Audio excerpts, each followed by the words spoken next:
الحمد لله الحمد لله نحمده ونستعينه ونستغفره ونؤمن به ونؤمن به ونتوكل عليه ونعوذ بالله من شرور أنفسنا ومن سيئات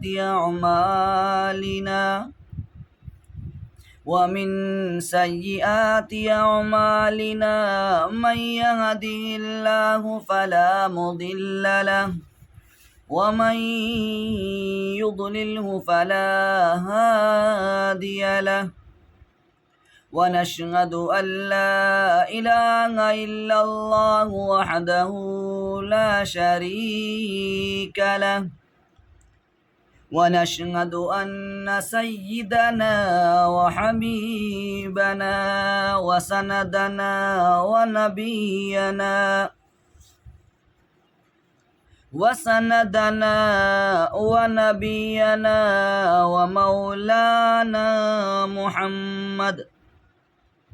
ومولانا محمدا عبده ورسوله صلى الله تعالى عليه وعلى آله وأصحابه أجمعين. أما بعد فأعوذ بالله السميع العليم من الشيطان الرجيم.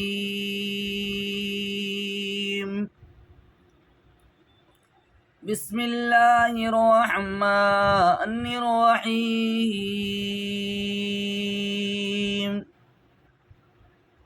يا أيها الناس اتقوا ربكم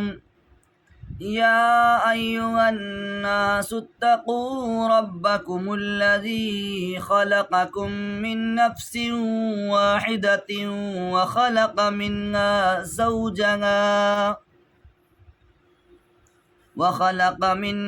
زوجها وبث منهما رجالا كثيرا ونساء واتقوا الله الذي تساءلون به والأرحام إن الله كان عليكم رقيبا. عن أبي هريرة رضي الله تعالى عنه قال قال رسول الله صلى الله عليه وسلم تنكح المرأة لأربع: لمالها ولحسبها ولجمالها ولدينها فاظفر بذات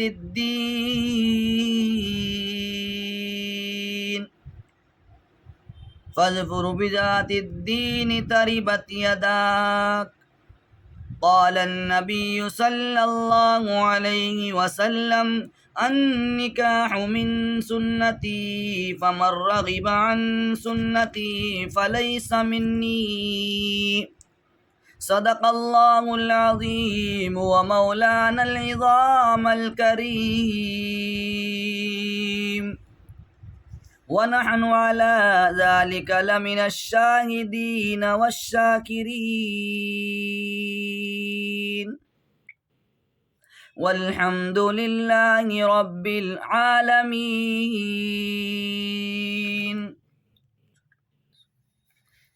اخلاص اور محبت کے ساتھ تمام حضرات درود شریف پڑھ لیں. اللہم صل علی محمد وعلی آل محمد کما صلیت علی ابراہیم وعلى آل إبراهيم إنك حميد مجيد. اللهم بارك على محمد وعلى آل محمد كما باركت على إبراهيم وعلى آل إبراهيم إنك حميد مجيد۔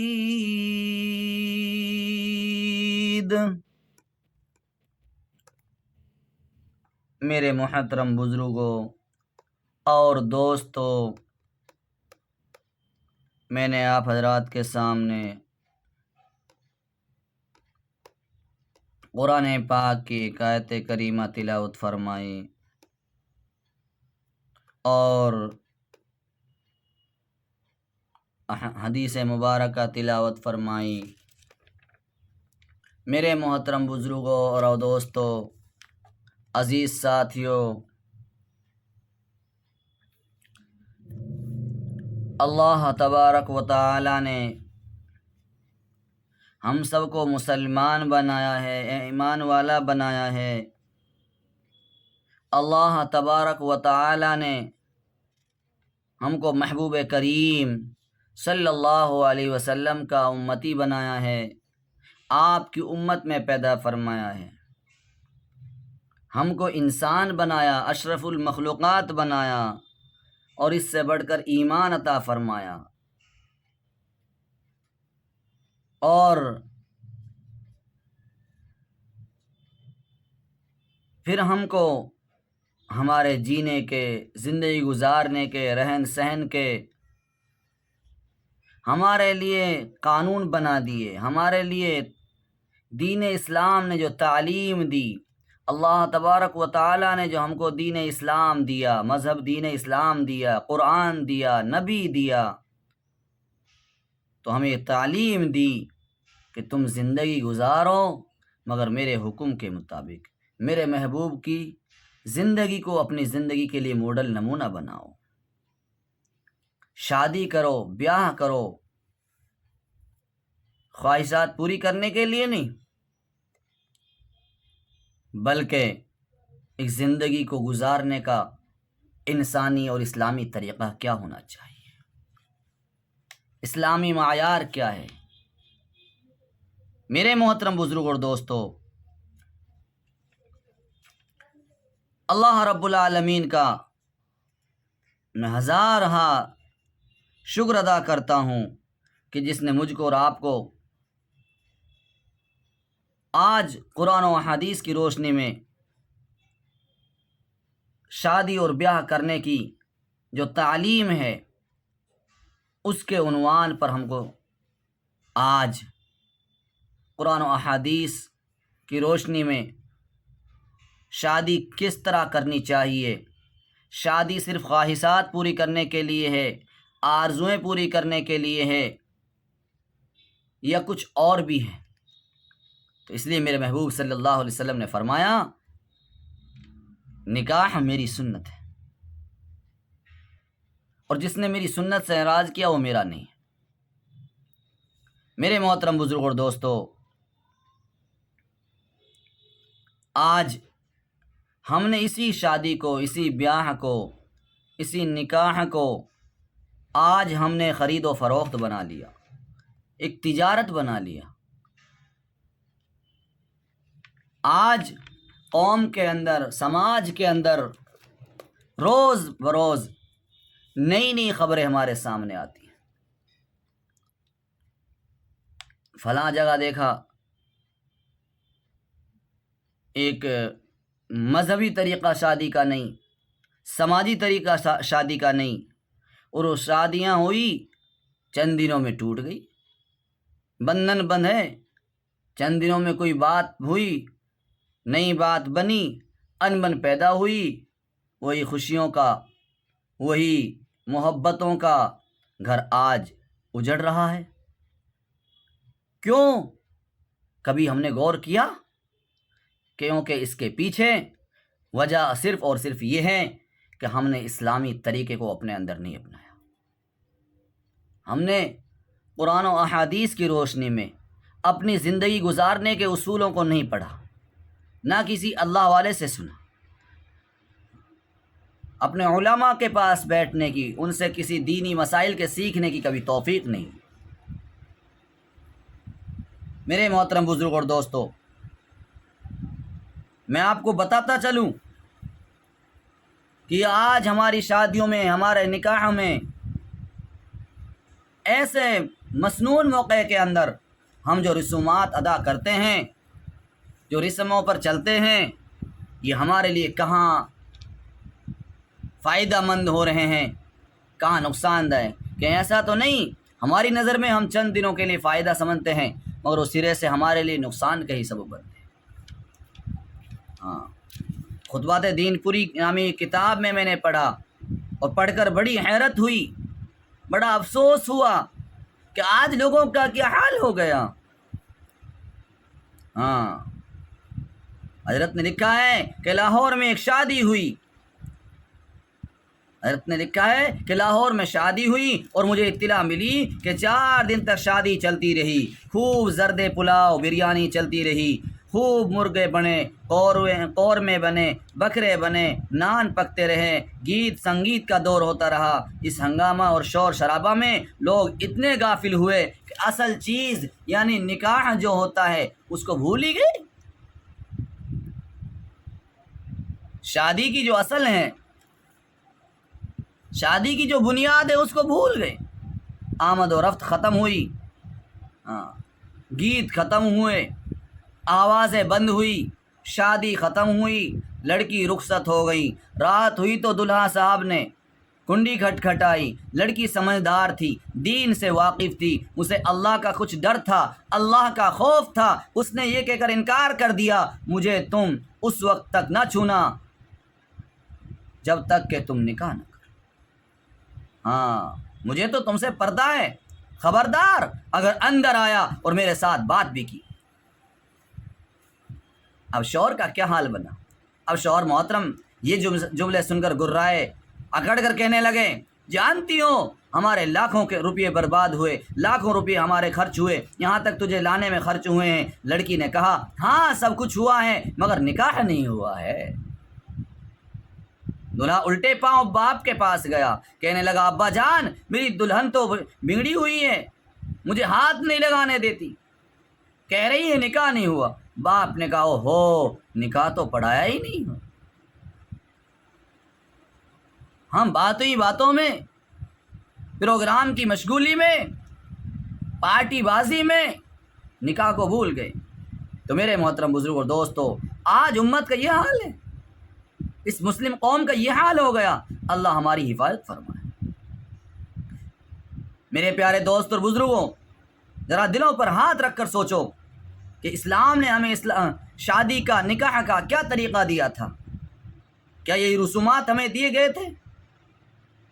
کیا یہ تجارت کا طریقہ دیا گیا تھا؟ آج یہ عبادت سے ہٹ کر تجارت بن گئی شادی۔ اسلام نے تو نکاح کو اتنا آسان اور سادہ بنایا تھا کہ جو دونوں فریق راضی ہوں اور کسی بیجا رکاوٹ اور بغیر رشتہ قائم کرنا چاہیں تو رشتہ قائم کر سکتے ہیں، کوئی ان کے لیے بیچ میں رکاوٹ نہیں۔ شریعت نے یہ شرط بھی نہیں لگائی کوئی قاضی ہو یا عالم ہو جب نکاح ہو، نہیں، یہ ضروری نہیں۔ ہاں البتہ عالم دین سے نکاح پڑھوانا باعث اجر و ثواب ضرور ہے۔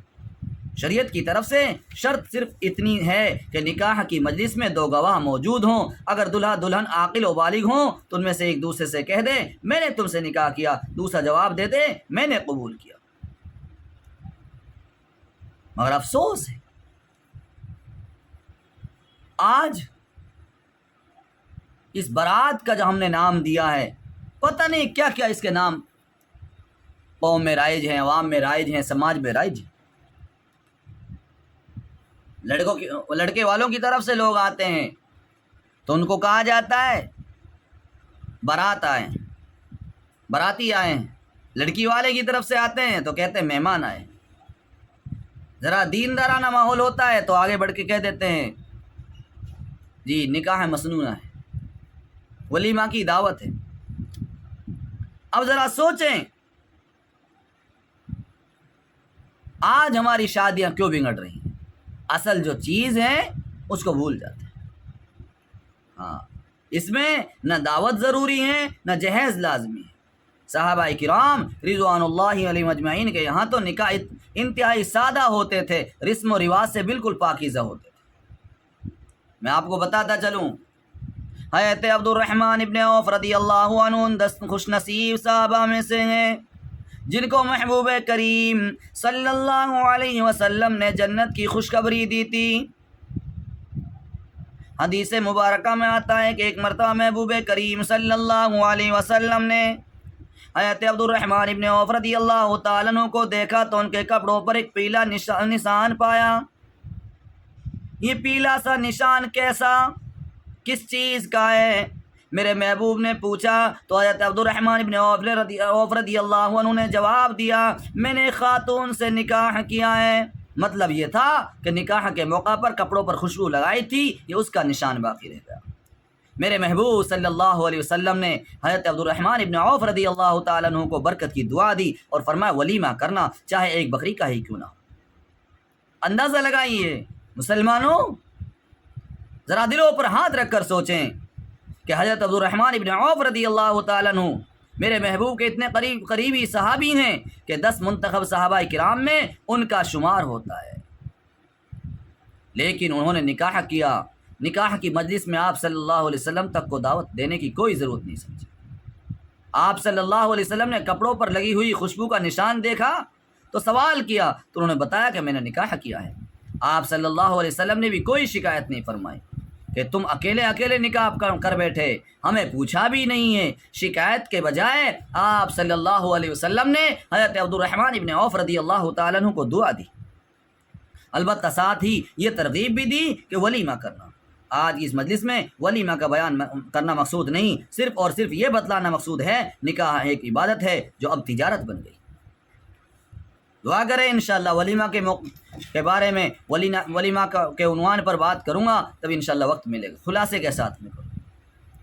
نکاح مجموعہ عبادت، میرے محترم بزرگ اور دوستو، یہ مبارک عمل جسے نکاح کہتے ہیں صرف کچھ رسومات کی پابندی محض نفس کے تقاضے کی تکمیل کا نام نہیں ہے، بلکہ نکاح کی سنت ایک عبادت ہے، اور یہی نہیں بلکہ بہت سی عبادتوں کا مجموعہ نکاح ہے۔ یہ انبیاء کا طریقہ ہے، اللہ کی رضا کا سبب ہے، بہت سی بے حیائیوں اور گناہوں کا علاج ہے۔ قرآن کریم میں اللہ تعالیٰ نے اس کے قاعدے، ضابطے، آداب بڑی تفصیل سے بیان کیے۔ آپ صلی اللہ علیہ وسلم کی احادیث مبارکہ اس سے بھری ہوئی ہیں۔ آپ صلی اللہ علیہ وسلم کے ارشادات اس کے بارے میں بہت واضح طور پر آپ کتابوں میں تفصیل سے دیکھیں گے، ایک بڑا ذخیرہ آپ کو ملے گا۔ فقہائے کرام نے تو اس سلسلہ میں باقاعدہ ابواب متعین کیے ہیں، باب باندھے ہیں حدیث مبارک۔ آخر کوئی تو بات ہے نا، مذہب اسلام میں نکاح کو اتنی اہمیت دی گئی، ہر جگہ اس کے فضائل اور بیانات موجود ہیں۔ تو میرے محترم بزرگ اور دوستو، میں یہ عرض کر رہا تھا کہ نکاح ایک عبادت ہے۔ یہ عبادت اسی صورت میں ہے جبکہ اسے سرور دو عالم صلی اللہ علیہ وسلم کے مبارک طریقے کے مطابق ادا کیا جائے، صحابہ کرام اور بزرگان دین کی ان زندگیوں کو دیکھا جائے، ان کے طور طریقوں کے مطابق اس نکاح کو انجام دیا جائے۔ اللہ معاف کرے، لیکن اب اس مسلم قوم کا کیا حال ہوگا جس قوم نے اس عبادت کو کھو کر بالائے طاق رکھ کر ایک تجارت کی شکل دے دی، ایک تجارت بنا کر رکھ دیا۔ غیروں کے طریقے، غیروں کے رسومات، بدعات کو شامل کر کے اس مجموعہ نکاح کو، اس مجموعہ عبادات کو، اس نکاح جیسی عبادت کو خرافات بنا دیا۔ مجھے افسوس ہے ان پر نہیں جو غیر ہیں، دکھ ان لوگوں کا ہے کہ جو محمد الرسول اللہ صلی اللہ علیہ وسلم پر ایمان رکھتے ہیں اور متبع رسول ہونے کا دعویٰ کرتے ہیں، اور انہوں نے بھی اس حوا کی بیٹی کو دکان بنا دیا، مکان بنا دیا، جاگیر سمجھ لیا، جس سے آمد ہو، انکم ہونی چاہیے۔ چنانچہ ایسا جہیز مانگتے ہیں، اتنا مال مانگتے ہیں کہ اگر بیٹی اور اس کے ماں باپ کے دام لگا دیے جائیں تب بھی اتنے دام نہیں لگ سکتے۔ اللہ ہمیں ہدایت نصیب فرمائے۔ چاہیے تو یہ تھا اسے عبادت سمجھ کر ادا کیا جاتا، مگر اسے ذریعہ تجارت بنا لیا گیا۔ میرے محترم بزرگ اور دوستو، وہ ماں باپ سنیں جو آج غفلت اور لاپرواہی کے اس نتیجے تک پہنچ چکے ہیں۔ جو فرض تھا، جو ضروری مسئلہ تھا، جو حق ادا کرنا چاہیے تھا، وہ حق تو ادا نہیں کیا جاتا، دوسری خرافات میں پڑ جاتے ہیں۔ میں یہ کہنا چاہتا ہوں کہ ہم میں سے کتنے ہیں جو اپنی اولاد کو شادی سے پہلے شادی کے مسائل بتلاتے ہیں، ذرا میں پوچھ بیٹھوں بڑی مشکل سے اتنی بڑی مجلس میں سے چند لوگوں کے ہاتھ اٹھیں گے کہ جنہوں نے اپنی اولاد کو دین کی تعلیم دی؟ کتنے ہیں جو اپنی اولاد کو نکاح کے فوائد اور فضائل سمجھاتے ہیں؟ ذرا سوچیں، ہم میں سے کتنے ہیں جو ایک اجنبی بیٹی یا بیٹے سے ملنے، اس کے ساتھ رہنے، ایک دوسرے کا ادب اور لحاظ اور زندگی کے اتار چڑھاؤ کو سمجھاتے ہیں اولاد کے لیے؟ کتنے باپ اور کتنی مائیں ہیں جو اپنی اولاد کو زندگی گزارنے کے فرائض سکھلاتے ہیں، اپنا قیمتی وقت لگاتے ہیں؟ میرا تجربہ یہی ہوگا کہ جو میں آپ کے سامنے کہہ رہا ہوں، اتنے لوگوں میں سے چند لوگوں کے ہاتھ اٹھیں گے۔ اسی لیے پوری امت آج برائیوں کا شکار ہے، آج جھگڑوں کا شکار ہے، آج غریبی کا شکار ہے، آج بربادی کا شکار ہے، آج شیطان کے پنجے میں پھنس چکے۔ کیوں کہ نکاح سے پہلے ہی فتنے جنم لے لیتے ہیں، نکاح کے بعد تو زندگی جہنم بن جاتی ہے۔ آج جیسا ہمارے یہاں گاؤں دیہات اور کچھ قصبوں میں بھی ہوتا ہے کہ بے سوچے سمجھے رشتے متعین کر لیے جاتے ہیں، تجویز کر لیے جاتے ہیں، نکاح کے بعد لڑکے کو لڑکی کی صورت دیکھنے کو ملتی ہے، پھر کیا ہوتا ہے؟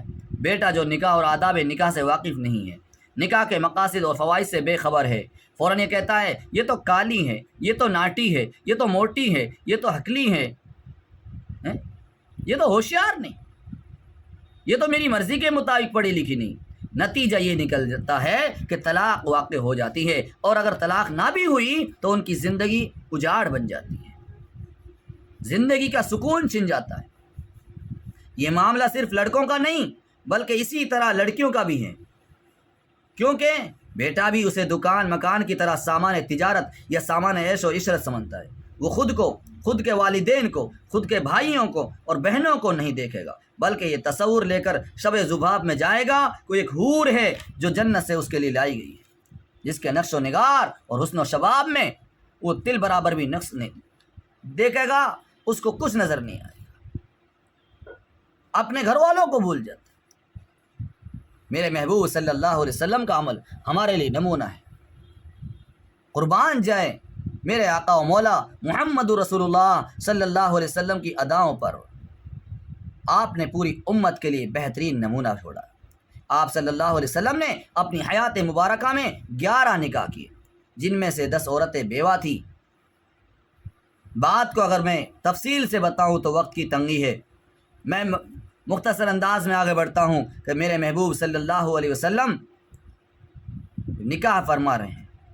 آپ نے جب آپ کی عین جوانی ہے پہلا نکاح کیا، اس وقت میرے محبوب صلی اللہ علیہ وسلم نے حضرت خدیجۃ الکبریٰ رضی اللہ عنہ کی عمر مبارک اس وقت 40 سال تھی، اور میرے محبوب کی عمر صرف 25 سال ہے۔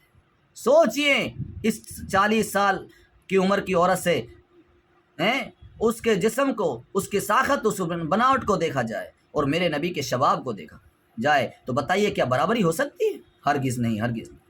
کیا اس کے چہرے کی رونق میرے آقا و مولا کے چاند سے چہرے سے ملائی جا سکتی ہیں؟ ہرگز نہیں۔ میرے محبوب کے چچا جان نے رشتہ دے، بیوی سے ملے، چہرہ پر شکن تک نہ آئی، اس عورت کا اتنا احترام فرمایا، جب تک زندہ رہی دوسری کا خیال تک نہیں کیا، دل میں بھی نہیں لائے، ہنسی خوشی اسی کے ساتھ نبھایا۔ جب اس عورت کا انتقال ہو گیا، حضرت خدیجۃ الکبریٰ رضی اللہ عنہ کا انتقال ہو گیا، تو اتنا صدمہ ہوا کہ اس سال کو آپ صلی اللہ علیہ وسلم نے عام الحزن دیا، یعنی اس سال کا نام آپ نے غم کا سال رکھا۔ آج ہے کوئی دلاور جو میرے محبوب صلی اللہ علیہ وسلم کا یہ نمونہ پیش کر دے؟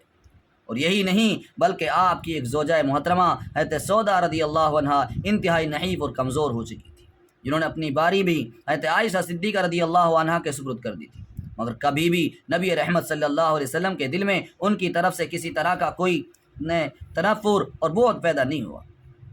مرد کی طرح عورت کی بھی ذمہ داری بنتی ہے۔ میرے پیارے دوست اور بزرگوں، آپ میری یہ بات لکھ کر لے جائیں اور آج ذہن نشین کر لیں، اپنی ماں بہنوں کو بھی یہ تعلیم دیں، ان کو بھی یہ بیان سنانا کہ آج زندگی گزارنے کے جو طریقے ہیں، جو اصول ہیں، وہ صرف مرد کی ذمہ داری نہیں، مرد کی طرح عورت کی بھی ذمہ داری ہوتی ہے۔ صرف مرد برداشت کریں، عورت کیسی بھی ہو اس کے ساتھ نبھائیں، مسلمان عورتوں کی بھی یہی ذمہ داری بنتی ہے کہ جس طرح مرد برداشت کرتا ہے عورت کے اندر بھی برداشت کرنے کا مادہ ہونا چاہیے، کہ اگر اللہ نے انہیں ایسا شوہر عنایت کر دیا تو وہ بھی اب انہیں نبھائیں گی۔ خیر القرون میں اس کی بھی بہت سی مثالیں موجود ہیں۔ میرے پیارے دوست اور بزرگوں، ذرا علماء کرام کے پاس بیٹھا کریں، آپ کو سیرت کی کتابوں میں ایک واقعہ لکھا ملے گا کہ محبوب کریم صلی اللہ علیہ وسلم کے ایک صحابی بالکل کالے کلوٹے تھے۔ ایسا بھی نہیں تھا کہ کالے ہونے کے باوجود ان کے چہرے میں کچھ کشش ہو، بلکہ جیسا اس کا رنگ تھا ویسے ہی چہرہ کے نقش و نگار بھی تھے۔ انہوں نے اپنی شادی کے لیے مدینہ المنورہ کے ہر قبیلہ میں پیغام بھیجا، بڑی کوشش کی، مگر ان کی بدصورتی اور ان کے زیادہ کالا ہونے کی وجہ سے کسی نے اپنی لڑکی ان کو دینا پسند نہیں کیا۔ ذرا متوجہ ہوں، حضرت انس رضی اللہ عنہ سے اسد الغابہ میں منقول ہے، میرے محبوب صلی اللہ علیہ وسلم فرماتے ہیں، حضرت سعد اسود رضی اللہ عنہ محبوب کریم صلی اللہ علیہ وسلم کی خدمت مبارکہ میں حاضر ہوئے، عرض کیا یا رسول اللہ، کیا میرا کالا پن اور بدصورتی مجھے جنت میں داخل ہونے سے روک سکتی ہے؟ میرے محبوب صلی اللہ علیہ وسلم نے فرمایا، اگر تم اللہ اور اس کے رسول پر ایمان لا چکے ہو، تقوی اور پرہیزگاری کا راستہ اختیار کر چکے ہو، تو ایسا ہرگز نہیں ہوگا، بلکہ اللہ کے یہاں تمہارا مقام بہت بلند ہے، بہت اونچا ہے۔ تو حضرت سعد رضی اللہ عنہ نے کلمہ پڑھ کر اپنا ایمان ثابت کر دیا۔ آپ صلی اللہ علیہ وسلم کے سامنے اپنی پریشانی کا اظہار کیا، یا رسول اللہ، جو لوگ آپ کی خدمت میں حاضر ہوا کرتے ہیں میں ان سب کے یہاں نکاح کا پیغام دیتا ہوں، میں نے دیا ہے، مگر ابھی تک کسی نے میرا پیغام نکاح قبول نہیں کیا۔ یہ بات سن کر آپ صلی اللہ علیہ وسلم نے ان کے لیے مدینہ منورہ کی سب سے خوبصورت، سب سے باعزت گھرانے کی پڑھی لکھی سمجھدار لڑکی منتخب فرمائی۔ چنانچہ ارشاد فرمایا، سعد، تم عمر ابن وہب ثقفی کے پاس جاؤ اور ان سے ان کی لڑکی کے بارے میں سوال کرو، ان کی لڑکی کے بارے میں مانگ کرو، جو سب سے زیادہ خوبصورت ہے، سب سے زیادہ سمجھدار ہے۔ اس کے ساتھ تم کہو اس سے کہ میں نے اس لڑکی کے ساتھ شادی کرنا، نکاح کا پیغام دو، ہاں، اور میری طرف سے پیغام دے۔ جب حضرت سعد رضی اللہ عنہ نے جا کر لڑکی کے باپ کو اطلاع دی، ماں باپ کو خبر دی، تو ماں باپ نے ان کو قبول کرنے سے انکار کر دیا، واپس کرنے لگے۔ جب لڑکی نے منظر دیکھا تو لڑکی باپ سے کہنے لگی، حضرت سعد رضی اللہ تعالیٰ عنہ حضرت سعد کے پاس پہنچے، حضرت سعد چلیں، حضرت عمر ابن وہب ثقفی کے پاس گئے، سوال کر دیا، میں تمہاری لڑکی کے لیے شادی کا پیغام دیتا ہوں، تمہاری لڑکی سے شادی کرنا چاہتا ہوں، اللہ کے نبی نے بھیجا ہے۔ ماں باپ نے سن کر انکار کر دیا، تمہارا نکاح نہیں ہو سکتا۔ لڑکی سمجھدار تھی، لڑکی پڑھی ہوئی تھی، تعلیم یافتہ تھی، لڑکی کو دین کا علم تھا، اللہ اور اس کے رسول کی محبت دل میں سمائی ہوئی تھی۔ جب ماں باپ نے انکار کیا تو لڑکی ماں باپ سے کہنے لگی، اللہ کی طرف سے تمہارے خلاف وہی نازل نہ ہو جائے، اللہ اور اس کے رسول کے غضب اور ناراضگی سے بچو، میں تو اپنے لیے اسی شوہر کو پسند کرتی ہوں جس کو اللہ اور اس کے رسول نے پسند فرمایا۔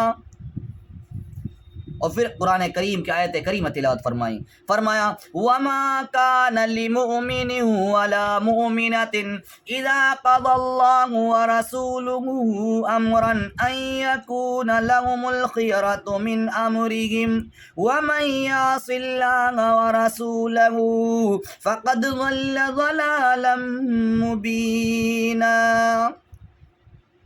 اور کسی مومن مرد اور عورت کے لیے اللہ اور اس کے رسول کوئی فیصلہ کر دے تو ان کو اپنی طرف سے کوئی اختیار نہیں، اور جو شخص اللہ اور اس کے رسول کی نافرمانی کرے گا وہ کھلی ہوئی گمراہی میں مبتلا ہو جائے گا۔ جب یہ رضامندی ہو گئی تو حضرت سعد اسود رضی اللہ عنہ اپنی بیوی کے لیے بازار میں کچھ سامان خریدنے تشریف لے گئے اللہ کے نبی کے پاس میں گئے، پہلے اللہ کے نبی نے کہا ٹھیک ہے، کوئی سامان ہے؟ نہیں، چاہو اب انتظام کرو، شادی کی تیاری کرو۔ بازار گئے، حضرت سعد رضی اللہ تعالیٰ عنہ سوچنے لگے، اب میرا بھی گھر بسے گا، میں بھی گھر والا بن جاؤں گا، میری بیوی بھی آئے گی، میرے بھی ناز نخرے بڑھ جائیں گے، میں بھی لوگوں میں اٹھنا بیٹھنے والا بن جاؤں گا، میری بھی گود بھر جائے گی۔ سامان خریدنے بازار میں لگے ہوئے ہیں، ادھر کان کے اندر آواز آ گئی، انفروا فی سبیل اللہ، اللہ کے راستے میں نکلو، دشمن چڑھایا ہے، دشمن سے جہاد کے لیے چلو۔ حضرت سعد رضی اللہ عنہ نے جیسے ہی قرآن کریم کی آواز سنی اللہ کی طرف متوجہ ہو گئے، سب سامان چھوڑ دیا، جہاد کرنے کے لیے نکل گئے، جہاد میں شریک ہو گئے، یہاں تک کہ جہاد کرتے کرتے شہید بھی ہو گئے۔ محبوب کریم صلی اللہ علیہ وسلم نے شہیدوں کو جمع کیا، پتہ چلا کہ حضرت سعد رضی اللہ عنہ بھی یہاں پر آئے اور شہید ہو گئے۔ میرے محبوب نے فرمایا وہ تو شادی میں لگے ہوئے تھے۔ ہائے ہائے، ذرا سوچیں،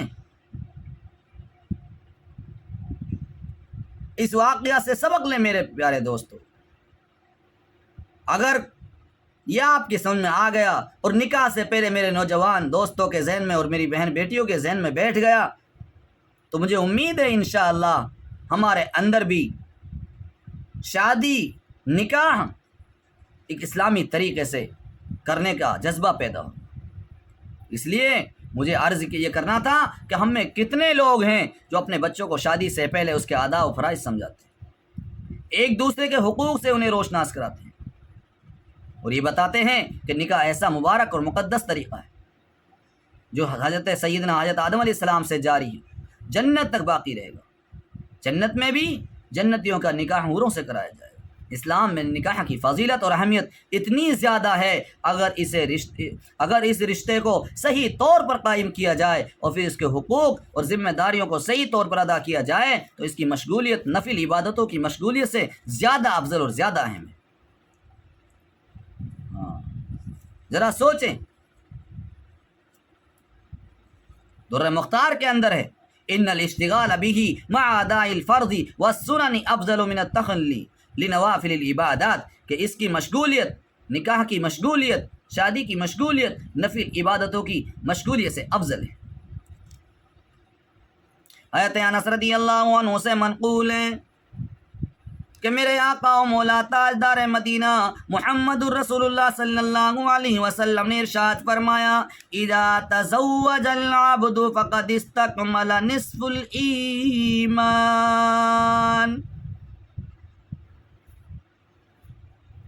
محبوب کریم صلی اللہ علیہ وسلم نے ارشاد فرمایا جب بندہ شادی کر لیتا ہے، اذا تزوج العبد، جب بندہ شادی کر لیتا ہے، فقد استکمل نصف الایمان،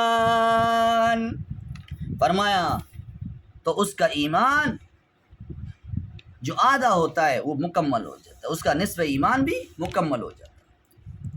دوسرے لفظوں میں یوں کہا جائے کہ شادی کے بغیر ایمان کو خطرہ لگا رہتا ہے، اور یہ بات بھی اچھی طرح اولاد کو سمجھائی جائے۔ یہی وہ تعلق ہے کہ محبوب کریم صلی اللہ علیہ وسلم نے جو ہم کو دیا اسلامی طریقہ ہے، جس کی بنا پر ایک مرد کسی کا باپ کسی کا بیٹا بنتا ہے، کسی کا دادا کسی کا پوتا ہوتا ہے، کسی کا ماموں بنتا ہے تو کسی کا چچا بنتا ہے، کسی کا بھائی ہوتا ہے تو کسی کا بہنوئی بھی بنتا ہے۔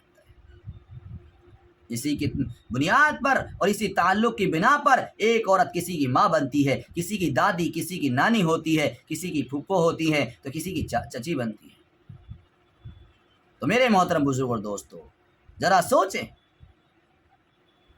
یہ نکاح شریعت کی طرف سے وہ تعلق ہے، شادی کا جوڑ ہے جس کے سبب ایک آدمی صرف زندگی کو گزارنا نہیں بلکہ ایک سکون کے ساتھ، پیار کے ساتھ زندگی گزارنے کا اس کو ایک طریقہ ملتا ہے، سلیقہ ملتا ہے، ہمدردی اور ایک دوسرے کی غمگساری اور عفت و پاک دامنی کا طریقہ سیکھتا ہے۔ اگر نکاح کو ہٹا دیا جائے تو پھر اس سے پیدا ہونے والے نتائج کا غور سے اندازہ لگاؤ گے تو آپ کو پتہ چلے گا، پھر بے شرمی پیدا ہوگی، بے حیائی عام ہوگی، بد اخلاقی ہوگی، بد معاملی پیدا ہوگی، ظلم اور زیادتی کا دور دورہ پیدا ہو جائے گا۔ ایک دوسرے کا پاس و لحاظ جاتا رہے گا۔ ایسے معاشرے کے لوگوں کو جب بھی موقع ملے گا تو وہ ضرور اپنی مذموم حرکتوں کا مظاہرہ کریں گے۔